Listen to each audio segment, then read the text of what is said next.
आज हम बात करेंगे 3 आईटी स्टॉक से रिलेटेड जो फ्यूचर में बहुत अच्छे चल सकते हैं और हमें अच्छा रिटर्न दे सकते हैं। सबसे फर्स्ट नंबर पे कंपनी आती है हमारी इन्फोएज, जिसके रिलेटेड हमने कल की वीडियो में भी बात की थी। आज इस कंपनी को हम सिर्फ बैलेंस शीट वगैरह चेक करेंगे और बाकी कंपनी से कंपेयर करेंगे। 3 स्टॉक्स ऐसे जो आईटी सेक्टर के हैं और हमें अच्छे रिटर्न दे सकते हैं फ्यूचर में। फर्स्ट स्टॉक का नाम है इन्फोएज, जिसका नाम शॉर्ट फॉर्म में एनएससी में लिस्टेड है। इसका नाम है naukri.com। इस नाम से ये एनएससी पे लिस्टेड है और कंपनी का नाम इन्फोएज। कंपनी का चार्ट पैटर्न ऑल टाइम पे हरे रंग में चार्ट पैटर्न है, मतलब कि इसमें कोई डाउनफॉल नहीं है। पॉजिटिव रिटर्न है इस कंपनी में। आगे जाके 1 साल में तब भी पॉजिटिव रिटर्न, और उसके साथ मैक्स में वो भी हमारा पॉजिटिव रिटर्न जा रहा है। कंपनी जब स्टार्ट हुई थी 2007 में, ये लिस्ट हुई थी एनएससी पे, और कंपनी का जो चार्ट है वो जा रहा है 2840 पे 2840 मतलब 3140 पे जा रहा है कंपनी का चार्ट पैटर्न। और इस वक्त ये कंपनी अपने मैक्स पे चल रही है। तो जब स्टार्ट हुई थी तो 163 से स्टार्ट हुई थी और 3148 पे कंपनी है। 2007 में आई थी। उसके बाद कंपनी का हाई लो नीचे लिखा हुआ है। कंपनी का ये हाई 3150 और लो 1581। कंपनी का बिजनेस पे आ जाते हैं हम, क्या कंपनी काम क्या करती है। ये कंपनी 4 बहुत बड़े बड़े .coms मतलब कि वेबसाइट्स चलाती है, जो जिस अगर वो काम जो ये वेबसाइट्स चलाती हैं वो जो काम करती है उसमें मेरे फर्स्ट नंबर पे वेबसाइट्स हैं। वेबसाइट का नाम है naukri.com। शादी से रिलेटेड जीवनसाथी.com, ये भी शादी से रिलेटेड है। और naukri.com जॉब से रिलेटेड और जीवनसाथी.com शादी से रिलेटेड है। और 99acres.com ये रियल इस्टेट बिल्डिंग्स वगैरह सेल करते हैं और रेंटिंग पे देते हैं। एक है शिक्षा.com, ये एक एजुकेशन प्लेटफॉर्म है। और साथ ही साथ ये कंपनी इन्वेस्टमेंट करती है दूसरे नई न्यू कंपनीज और वेंचर्स में। देखते हैं उनका नाम क्या है। जोमेटो आज के टाइम पे सबसे फर्स्ट नंबर पे चलने वाला जोमेटो फूड डिलीवरी चेन है, जो मैक्सिमम अब से 150 अपनी स्टेट्स में सर्व कर रहा है। और मोर देन ये एक दिन में 5 से 10 लाख की डिलीवरीज कर रहे हैं। कंपनी बहुत अच्छी है जोमेटो भी। तो उसके अंदर इनका कितना परसेंट स्टेक है? 23% स्टेक उस कंपनी में है इनका। और उसके बाद policybazaar.com, ये भी एक सबसे अच्छी कंपनी है। इंश्योरेंस वगैरह अगर हमने लेनी होती है तो उससे रिलेटेड वेबसाइट है। उनमें भी इनका 19% स्टेक है और ये डाटा अपडेट हुआ था 2019 में नवंबर में। policybazaar.com भी बहुत अच्छी वेबसाइट है। अगर हमने पॉलिसीज़ वगैरह लेनी होती है तो उसके हिसाब से ये फर्स्ट नंबर पे आती है। और अब चलते हैं अपने इसकी वेबसाइट उस पर बैलेंस शीट पे चलते हैं कंपनी की। ये आ गए हम कंपनी की बैलेंस शीट पे। कंपनी के पास रिजर्व्स हम देख सकते हैं कि लगातार बढ़ने वाले ही हैं, कोई गिरने वाले रिजर्व्स नहीं है। 3 साल पहले 1900 करोड़ के 1900 करोड़ के, क्योंकि ये सारी वैल्यूज करोड़ में रहेंगी। फिर 2300 करोड़ और अब है 2400 करोड़ के रिजर्व्स इस कंपनी के पास हैं। उसके बाद हम चलते हैं कंपनी के डेप्थ के ऊपर। तो डेप्थ है इस कंपनी का 0.28, मतलब कि 0.28 के हिसाब से देखा जाए तो ये कंपनी के जो कर्जा है वो लाखों में है। बस करोड़ के इनके पास रिजर्व्स हैं, पर जो कर्जा है वो लाखों में ही है। 0.28, 0.37 और अब सिर्फ 0.24 कंपनी के पास रिजर्व्स जिस हिसाब से, उस हिसाब से डेप्थ बहुत कम है। और इसलिए ही ये कंपनी बेस्ट है। और इनके पास हमने जैसे हम बिजनेस देखें naukri.com, 99acres.com और जोमेटो जैसे कंपनी से इनके पास होल्डिंग्स होंगी। कंपनी बहुत बेस्ट है फ्यूचर के हिसाब से भी और वैसे भी। अभी देखते हैं कंपनी का बैंक बैलेंस 145, फिर 105 और 427, मतलब कि डबल से भी ज़्यादा, 3 गुना से भी ज़्यादा इस कंपनी के रिजर्व्स में जंप है, जो कैश एट बैंक है। और नीचे आते हैं करंट एसेट्स वो होते हैं जो कंपनी कभी भी बेच के उसको लिक्विड फॉर्म, मतलब कि कैश में कन्वर्ट कर सकती है, जिसकी होगी लैंड, बिल्डिंग, पेटेंट्स वगैरह कंपनी के वो होते हैं। सो 150 कंपनी के रिजर्व्स भी कंट्री बढ़ते हुए हैं और एसेट्स भी बढ़ते हुए हैं। सो कंपनी बहुत अच्छी है। ये हमने पूरा एनालाइज किया कंपनी के बारे में। अब चलते हैं अगली कंपनी पे। अगली कंपनी का नाम है इन्फोसिस।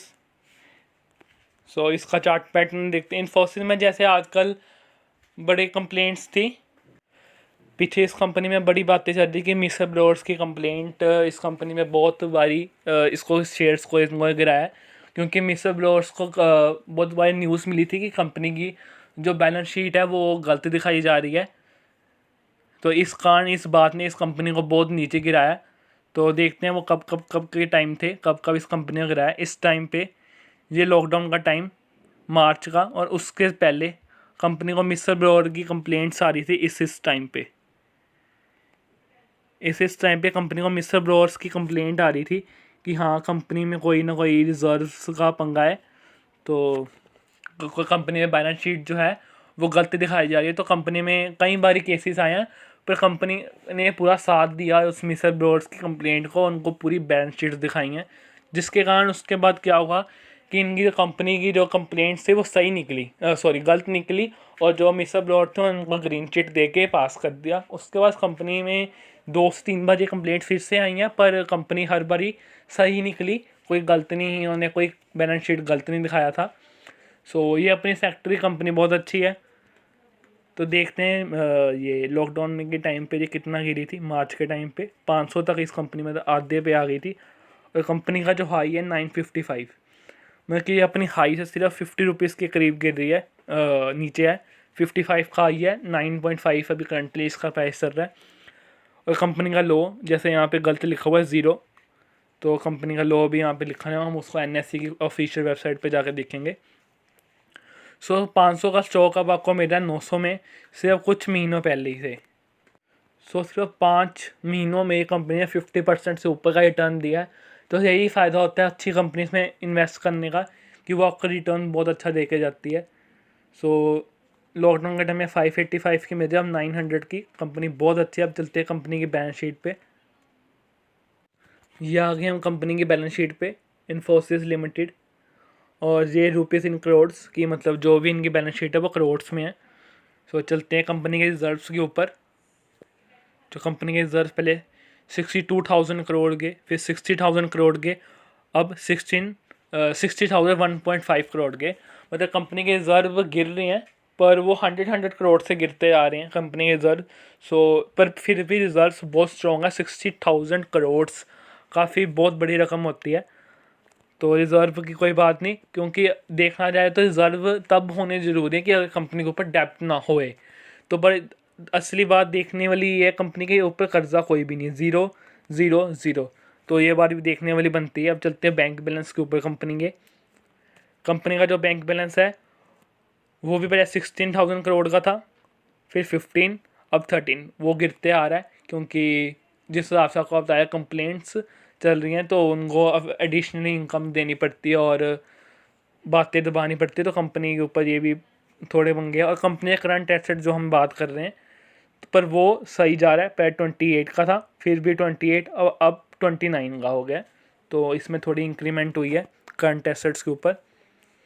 सो कंपनी की बैलेंस शीट बहुत ज़्यादा स्ट्रॉन्ग है, क्योंकि जिस हिसाब से इनके ऊपर डेप्थ नहीं है, कर्जा कोई नहीं है, और रिजर्व थाउजेंड्स करोड़ के अंदर है। सो कंपनी की बैलेंस शीट बहुत स्ट्रॉन्ग। अब चलते हैं कंपनी की BSE की NSE की ऑफिशियल वेबसाइट पे, देखते हैं कंपनी के ऊपर प्रमोटर्स की कितनी होल्डिंग है और इनकी अर्निंग्स देखते हैं। तो ये आ गया कंपनी के ऑफिशियल NSE की वेबसाइट पे, जहाँ पे अगर यहाँ पे आप देख सकते हैं लो लिखा हुआ है 500 का लो, जो इसने लॉकडाउन के टाइम में जैसे हमने पीछे देखा बनाया था, और हाई 1,955 का था हाई। सो कंपनी की डिलीवरी कितनी उठाई गई थी पिछले ट्रेडिंग सेशन में? 17% की डिलीवरी उठाई गई थी, और 33 करोड़ की इसके अंदर ट्रेडिंग हुई थी। सो कंपनी के चलते हैं हम शेयर होल्डिंग पैटर्न्स पे। तो 13% की शेयर होल्डिंग है कंपनी के प्रमोटर्स की, और ये कोई बड़ी नहीं है, उतनी स्टेबल ही है जितनी पहले थी। और पब्लिक होल्डिंग्स जो कंपनी की है वो भी बढ़ती हुई है। पहले 86.40 थी, और अब के टाइम पे 86.42 है। सो ये कंपनी की पब्लिकली होल्डिंग्स हैं। और एम्प्लॉयज़ को जो है ना अपने ट्रस्ट के थ्रू देते हैं, एम्प्लॉयज़ को जो कंपनी वाले अपने शेयर देते हैं, वो भी 0.1% से गिरे हुए हैं। सो वो कोई बात नहीं होती देखने वाली, हमें सिर्फ देखना होता है कि प्रमोटर्स ने अपनी हिस्सेदारी बढ़ाई है, तो ये बात बहुत अच्छी है कंपनी पे। सो अब देखते हैं कंपनी डिविडेंड कितना देती है। कंपनी डिविडेंड हर साल देती है और साल में 3 बार देती है।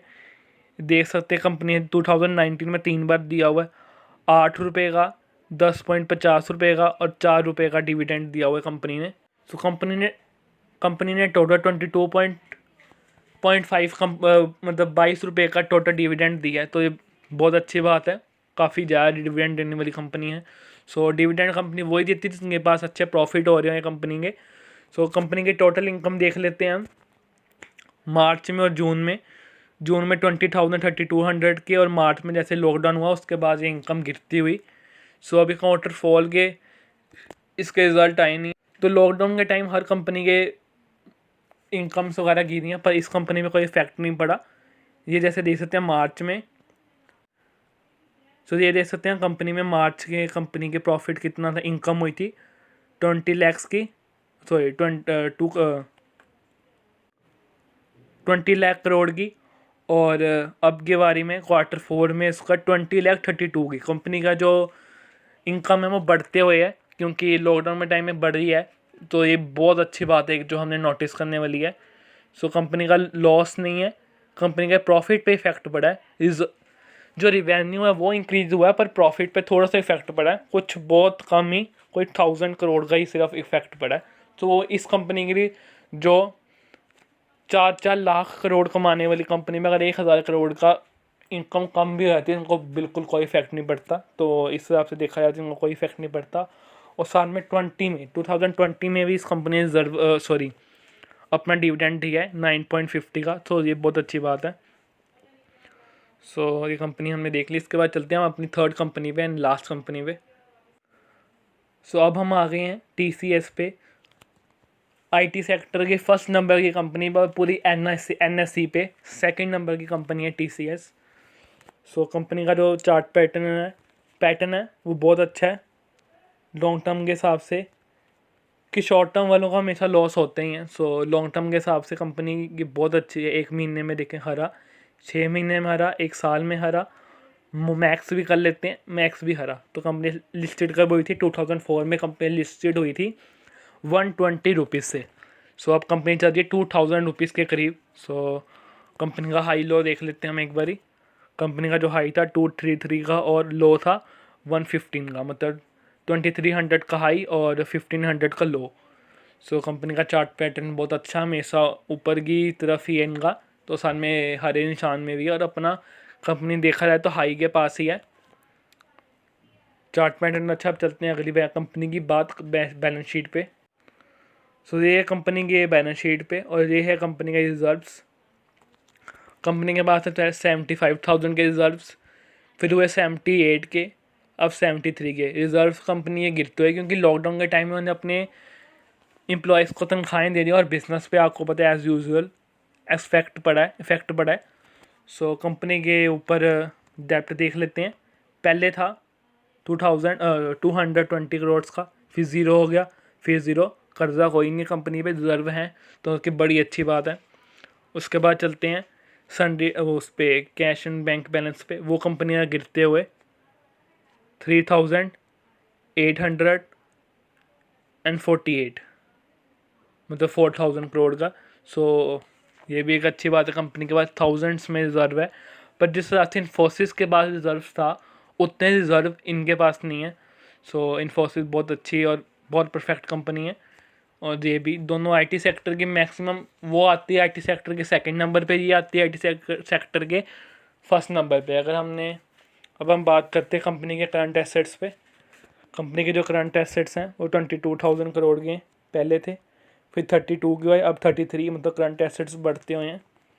सो इन कंपनियों पे कर्जा कोई नहीं है, तो जिस हिसाब से रिजर्व इनके 1000 करोड़ में है, 1000 करोड़ में है, तो वो बहुत अच्छी बात है। सो इन कंपनी में हमें कोई बैलेंस शीट इतनी चेक करने की ज़रूरत नहीं होती, क्योंकि ये रैंक नंबर 1 की कंपनियाँ होती हैं, तो इनके पास कैपिटल और रिजर्व्स बहुत अच्छे होते हैं कि ये लॉन्ग टर्म में और ऐसे क्राइसिस को हैंडल कर पाएँ ईजिली। अब हम चलते हैं कंपनी के NSE की ऑफिशियल वेबसाइट पे। जैसे कि यहाँ पे कंपनी का लिखा हुआ है हाई कितने का है 233 और लो कितने का है 1503 का। सो उसके बाद चलते हैं लास्ट ट्रेडिंग सेशन में ये कंपनी के क्या ट्रेडिंग हुई है। सो 41% की ट्रेडिंग हुई है कंपनी में, कि जो लोगों ने इन्वेस्टमेंट के लिए नहीं ट्रेडिंग के लिए नहीं इन्वेस्टमेंट के लिए माल उठाया था वो 41% का उठाया था और 45,000 की 45 लैक्स की इसके अंदर ट्रेडिंग हुई है। चलते कंपनी के उसमें शेयर होल्डिंग पैटर्न्स पे 72 इस कंपनी के प्रमोटर्स के पास सबसे ज़्यादा हिस्सेदारी है। 72% की हिस्सेदारी कंपनी के प्रमोटर्स के पास, पब्लिक के पास 27% की। कोई इंक्रीमेंट कंपनी के प्रमोट होल्डिंग्स में नहीं है, स्टेबल ही अभी तक। और कंपनी जो डिविडेंड है ये भी कंपनी साल में 4 बार डिविडेंड देने वाली कंपनी है। पहले 5 रुपये का, फिर 12 रुपये का, फिर 5 रुपये का ये कंपनी ने, और 6 रुपये का इंटरनल डिविडेंड भी दिया हुआ है कंपनी ने। बट 2020 में लॉकडाउन के टाइम पे ही जहाँ कंपनी एक बार डिविडेंड देते हैं, इस कंपनी ने 4 बारी ऑलरेडी डिविडेंड दे चुकी है और ये कंपनी साल में 4 से 5 बार डिविडेंड दे ही देती है मैक्सिमम। सो 2020 में ये कंपनी अभी तक 22 रुपये का डिविडेंड टोटल दे चुकी है, जो कि एक बहुत ही अच्छी बात है। कंपनी डिविडेंड तब भी देती है अगर उनके पास बिजनेस आ रहा है और पैसे कैश क्रंच इतना ना हो। सो कंपनी का ये हम देख लेते हैं इनकम। सो ये ऑलरेडी इनकम लैक्स में नहीं है, ये करोड़ में ही है। 31 लाख करोड़ के कंपनी के बिजनेस की वो रिवेन्यू है और ये कंपनी के नेट प्रॉफिट है जो कि गिरता हुआ है।